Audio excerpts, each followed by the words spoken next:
महाराष्ट्र सरकारने कॅशलेस व्यवहारांसाठी पावलं उचलायला सुरुवात केली आहे। पेटीएम सारख्या खासगी ई वॉलेटला पर्याय म्हणून सरकारी महा वॉलेट नावाचं ई वॉलेट आणलं जाणार आहे।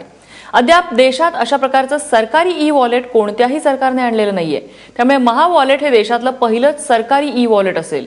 महा वॉलेटमध्ये पैसे पूर्णतः सुरक्षित असतील। डेबिट कार्ड, क्रेडिट कार्ड सारख्या त्याचप्रमाणे आधार कार्ड यासारख्या माध्यमातून पेमेंट करता येईल।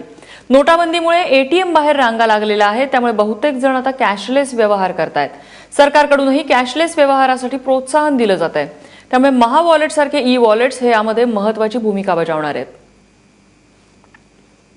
राज्याच्या आयटी विभागाला अशा सूचना देण्यात आल्या की आमचा जो व्यवहार आहे या व्यवहारामध्ये आम्ही महावॅलेट तयार करण्याची आवश्यकता आहे आणि ती आवश्यकता यासाठी आहे की खाजगी कंपन्यांच्या माध्यमातून जे वॅलेट तयार होतात त्याच्यामधल्या पैशाच्या संदर्भात उद्या आपण इन्शुअर्ड करू शकत नाही, पण महावॅलेटच्या माध्यमातून सामान्यतः सामान्य व्यक्तींना सुद्धा त्याचा पैसा सुरक्षित राहील याची काळजी आपण घेऊ शकतो।